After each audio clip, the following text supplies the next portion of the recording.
The concept of a Satanic New World Order is a notion often associated with conspiracy theories that posit a group of powerful individuals and organizations are working in tandem to establish a one-world government that would control every aspect of human life. While the idea sounds like the plot of a fictional novel, it has gained significant traction in certain circles, particularly among those skeptical of global initiatives and agreements aimed at addressing climate change. The narrative that climate change is being used as a tool of oppression by this supposed New World Order has become a resilient theme, despite lacking concrete evidence to support such claims. Proponents of this theory argue that the push for climate action, including the implementation of policies to reduce carbon emissions and transition to renewable energy sources, is not genuinely about saving the planet, but rather about consolidating power and control over the global population. They suggest that by creating a sense of urgency and fear around climate change, governments and other powerful entities can more easily impose stringent regulations, increase taxes, and limit individual freedoms under the guise of protecting the environment.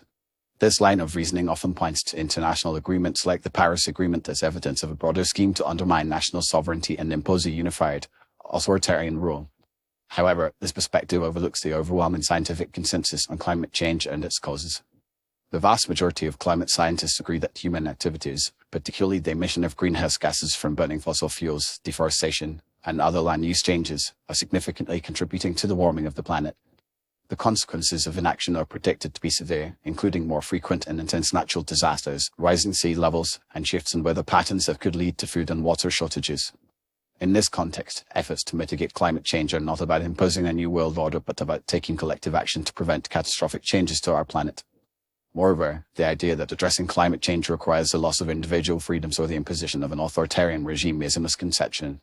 Many of the policies aimed at reducing our carbon footprint, such as investing in renewable energy, improving energy efficiency, and protecting natural habitats, can also have numerous co-benefits for human health, the economy, and societal well-being. For instance, a transition to renewable energy can create new job opportunities, reduce air pollution, and enhance energy security. Similarly, efforts to make our transportation systems more sustainable can lead to less congested roads, reduced noise pollution, and more livable cities. It is also worth noting that the narrative of a Satanic New World Order using climate change as a tool of oppression often intersects with other conspiracy theories and can be fueled by misinformation and disinformation.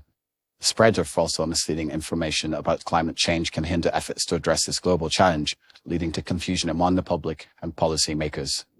This underscores the importance of relying on credible sources of information and promoting media literacy to distinguish between fact and fiction. In conclusion, the claim that the Satanic New World Order is using climate change propaganda to oppress us is a baseless conspiracy theory that distracts from the urgent need for collective action to address one of the most pressing issues of our time. Climate change is a real and present threat that requires a coordinated global response, not a pretext for imposing authoritarian control. By focusing on the verifiable evidence and the potential benefits of climate action, we can work towards a more sustainable future that enhances human well-being and freedom, rather than undermining it. It is crucial to approach this issue with a critical and informed perspective, recognizing the difference between credible science and unfounded speculation.